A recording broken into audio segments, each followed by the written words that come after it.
눈에 보이지 않는 식품 첨가물이 아이들의 건강을 위협한다. 가공식품 속에 들어있는 식품 첨가물의 모든 것 전격 회복. 식품 첨가물 걱정 없이 안전한 재료로 깨끗하게 우리 가족 건강까지 챙기는 영양 만점 간식 만들기. 겨울철 따뜻한 잠자리를 위한 두꺼운 이불이 숙면을 방해한다. 건강을 지켜주는 숙면을 위한 생활 환경과 습관의 모든 것. 건강뉴스 돋보기에서 만나보세요.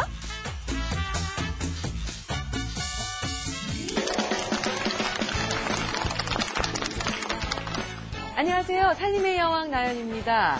우리나라에서 사용되는 식품 첨가물이 무려 600여 종이나 되고요. 또 1년에 섭취하는 식품 첨가물이 1인당 평균적이지만 4kg 정도가 된다고 하는데 정말 놀라운 사실이죠? 그렇습니다.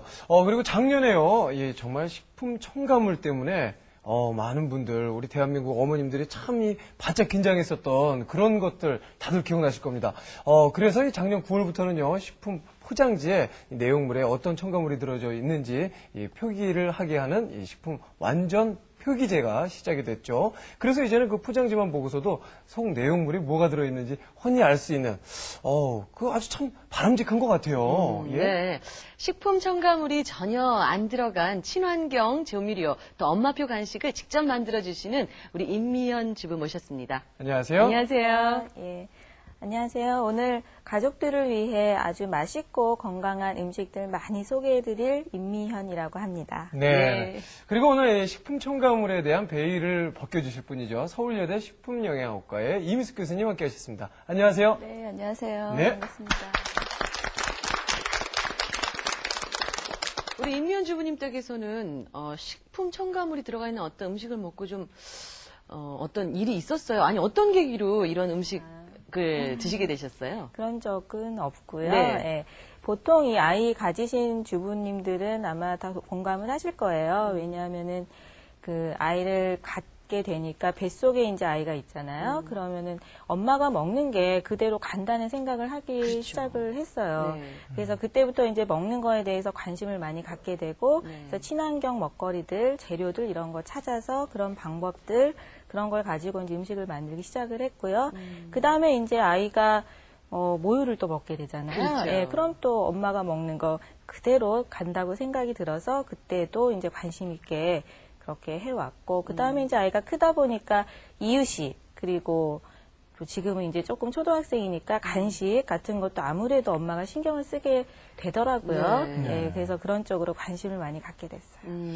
그래요. 일단은 그 식품 첨가물 주변에서 참 말도 많고 언론을 통해서 이제는 뭐 무슨 뜻인지도 모르지만 일단은 친숙해지고 잘은 모르지만 몸에 안 좋다라는 건 다들 알고 계실 텐데 뭐 600여 종이 굉장히 광대한 그 종류도 많고요. 일단은 그 식품 첨가물 정의를 좀 소개를 좀 해주시죠. 식품위생법상에서 이제 정의한 것을 보면 식품을 제조, 가공 또는 저장하는 과정에서 넣게 되는 뭐 혼합하거나 추가하거나 하는 여러 가지 각종 방법으로 사용되는 모든 물질을 다 식품 첨가물 이렇게 정의를 합니다. 네. 광범위하게 그렇게 정의가 되어 있기 때문에 사실 600가지 그러면 굉장히 많은 수치죠. 예. 근데 이제 그 중에서 일부는 뭐 가공 과정 중에서 쓰지만 나중에 실제로 먹는 거에는 들어있지 않는 경우도 있고요. 결국 소비자가 먹는 게 들어있는 경우도 있고 이제 나뉠 수가 있습니다.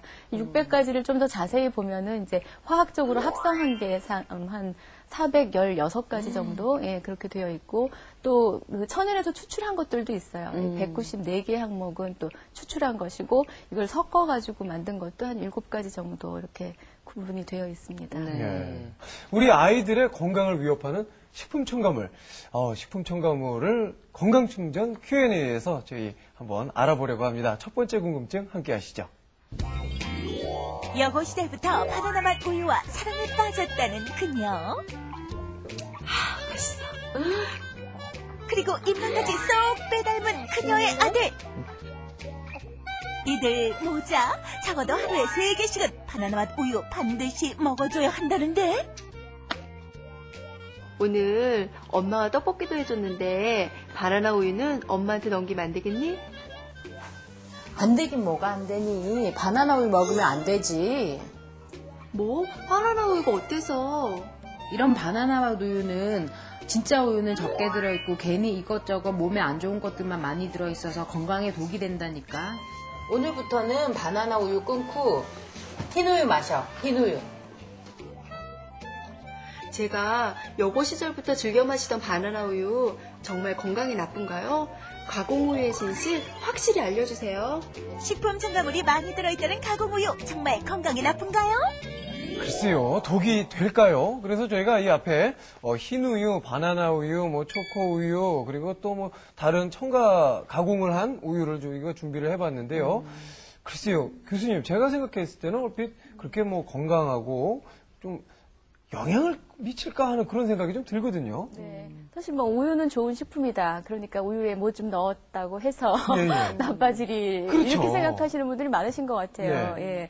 그런데 실제로 보면 뭐 바나나 우유가 우유에 바나나를 갈아서 넣은 게 아니라 여기 멀티 화면 보시면 굉장히 뭐 이름도 생소한 각종 첨가제가 많이 들어가 있는 걸 보실 수가 있습니다. 저 바나나 우유에 있는 노란색은요, 그 바나나의 색깔이 아니라 여기 들어있는 보시면 옐로우 컬러 해서 치자, 황색소 이렇게 되어 있죠. 그럼 이제 치자라 그러면 그것이 천연의 치자 열매에서 추출한 거기 때문에 이건 천연이니까 또 괜찮아 이렇게 생각하시는 분들도 많이 계시죠. 그런데 실제로 그 일본에서 이런 식품 첨가물을 가지고 이제 어느 정도 유해하냐를 쭉 분석을 해본 결과에 의하면 이 치자 황색소는 3번째 등급에 해당되는 정도로 위험한 걸 나와 있습니다. 와. 예, 이것을 이제 소량 섭취하는 경우는 괜찮은데요. 네네. 다량 섭취하거나 또는 만성적으로 소량씩이라도 계속 꾸준히 섭취를 하게 되면 이제 독성이 일어날 수 있다는 거고요. 이것은 동물 실험 결과 이제 밝혀지게 됐는데 급성 독성 실험을 해봤어요. 1kg당 0.8g에서 5g 정도 치사 황색소를 먹여봤더니 갑자기 설사를 한다거나 또는 간에 이렇게 출혈 증세가 나타나는 걸 볼 수가 있었다고 합니다. 예, 그래서 천연 식품이기 때문에 뭐 안전하다 이렇게 생각하시는 건 좀 곤란하고요. 너무 많이 드시는 거는 좀 위험하다고 볼 수가 있죠. 예. 어머나, 우리 아이들이 바나나 우유 얼마나 좋아해요. 저도 좋아해요. 예.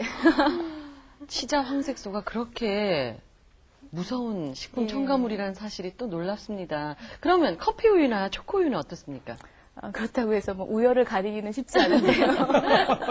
예, 역시 이제 화면 보시면 초콜릿 맛 우유 속에 식품 첨가물로 카라기난이라는 것이 들어 있습니다. 네. 사실 카라기난도 많이 생소하실 텐데요. 이게 예. 이제 해조류의 일종에서 이제 추출을 한 거예요. 이것도 역시 천연이기 때문에 괜찮다고 생각하실지 모르겠는데 이것은 이제 코코아 가루를 섞어서 만들 때 우유에 그냥 섞으면 가라앉거든요. 그렇게 되지 않도록 하기 위해서 만들어주는 일종의 안정제예요. 그래서 네. 이제 섞어주게 되는데 이것도 다량 섭취를 하게 되는 경우에는 이제 신장이라든가 심장에 영향을 미칠 수 있기 때문에 너무 많이 섭취하는 것은 좋지 않다고 볼 수 있겠죠. 특히 아이들에게 문제가 되는 게 이제 뭐 킬로그램당 얼만큼까지 허용된다 이렇게 이제 많이 안전치를 정해 놓잖아요. 그게 이제 실험 결과를 봐서 그거보다 더 실험 결과 독성이 없다라고 나타난 것보다 한 100분의 1 정도 수준, 뭐 식품 첨가물마다 차이는 있지만 대략 100분의 1 수준에서 이제 허용을 하거든요. 네. 근데 그게 어린아이들인 경우는 이제 일단 체중이 좀 적게 나가잖아요. 그러니까 한 팩을 똑같이 먹었다고 하면 훨씬 더 많은 양을 먹은 게 되죠. 아이들 입장에서 보면. 그런 것뿐만 아니라 식품 첨가물이라는 게